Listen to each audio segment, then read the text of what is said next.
Hola, muy buenas tardes. Vamos a compartir nuestra oración de hoy a la luz de un pasaje que está en el capítulo 10 del Evangelio según San Marcos, que venimos leyendo. Vamos a dejar aquí este Evangelio porque mañana, al iniciar la Cuaresma y en los primeros tiempos de la Cuaresma, nos va a acompañar Mateo y Lucas, y hacia el final de este tiempo será el Evangelio según San Juan. El pasaje de hoy dice así: Pedro le dijo a Jesús: «Tú sabes que nosotros lo hemos dejado todo y te hemos seguido». Jesús respondió: «Les aseguro que el que haya dejado casa, hermanos y hermanas, madre y padre, hijos o campos por mí y por la buena noticia, desde ahora en este mundo recibirá el 100 por uno, en casas, hermanos y hermanas, madres, hijos y campos, en medio de las persecuciones. Y en el mundo futuro recibirá la vida eterna. Muchos de los primeros serán los últimos, y los últimos serán los primeros». Palabra del Señor. Parece que Pedro se quedó pensando o haciendo cuentas después de la manifestación de Jesús, de lo importante que es renunciar a las riquezas y a los propios bienes. Y entonces viene esta pregunta o esta invitación a una respuesta de Jesús: «Tú sabes que lo hemos dejado todo y te hemos seguido». Parece que Pedro quiere ver cuáles son los beneficios de haber dejado todo para seguir a Jesús.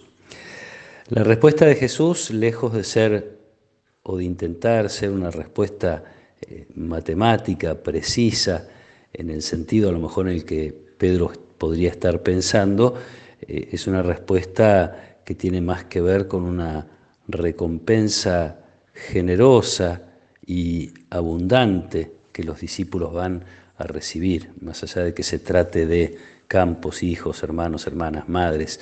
Se trata más bien de la abundancia, de la calidad de los dones que se van a recibir más que de la cantidad.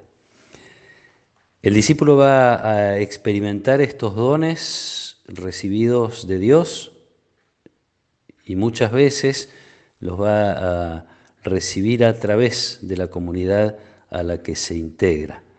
Es decir, tras haber renunciado a sus pertenencias, esto quiere decir haber renunciado a pensar solo en sí mismo, haberse integrado en una comunidad de discípulos que intentan ser cada vez mejores discípulos y seguir a Jesús, va a experimentar las riquezas de esa comunidad, muchas veces a través de la ayuda material y muchas veces a través de otras ayudas. La comunidad sostiene, la comunidad acompaña.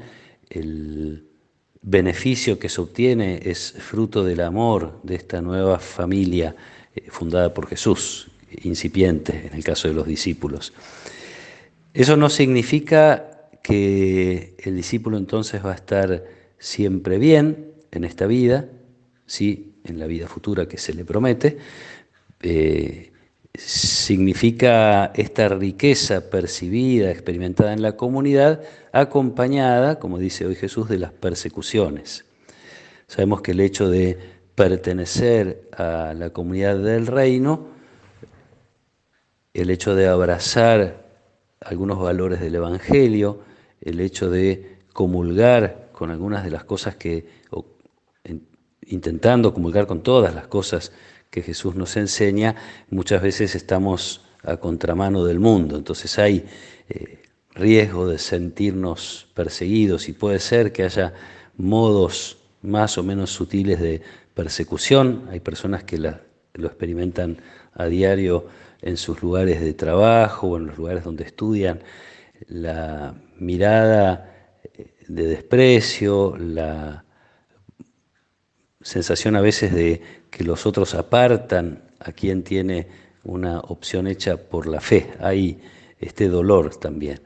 Por eso también la presencia de la comunidad es tan significativa. Es el lugar no solo donde compartimos las cosas más importantes de la vida, sino donde nos sostenemos para seguir siendo fieles a ellas a pesar de las persecuciones que vengan de afuera. Todo esto mirando siempre la vida eterna, teniendo presente esto que Jesús también les promete a los discípulos: en el mundo futuro recibirá la vida eterna. No se trata solamente de ahora ir percibiendo las riquezas que Dios nos regala, que son muchas, y ojalá podamos no solo experimentarlas, sino generarlas en nuestra comunidad, que sea el espacio donde las personas se sienten recibidas, sostenidas, ayudadas, también en lo material, insisto, en las distintas necesidades que puedan tener.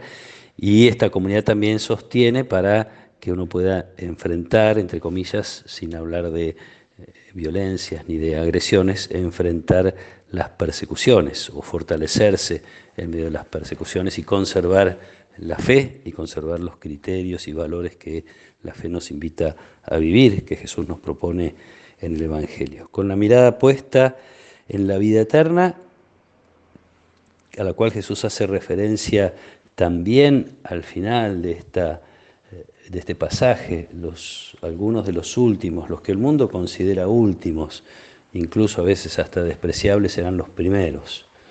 Y aquellos que a lo mejor a la vista de todos parecen ser los primeros pueden llegar a ser los últimos en el reino, en la medida en que no entraron en comunión con Jesús y no han querido o no han sabido o no han podido ser sus discípulos. Pidamos a Jesús que nos regale experimentar las riquezas de Dios, que nos regale a medida que vamos animándonos a desprendernos cada vez más de nosotros mismos, ir experimentando ya en nosotros esos dones que recibimos de Él, que esos dones podamos percibirlos también presentes en la comunidad de la que formamos parte y nos sintamos de algún modo responsables de ser generadores nosotros de las cosas buenas que Dios nos permite hacer, sosteniendo a quienes caminan con nosotros en la fe. Que el Señor nos acompañe en esta tarde, que Él nos proteja y nos bendiga, en el nombre del Padre, y del Hijo, y del Espíritu Santo. Amén.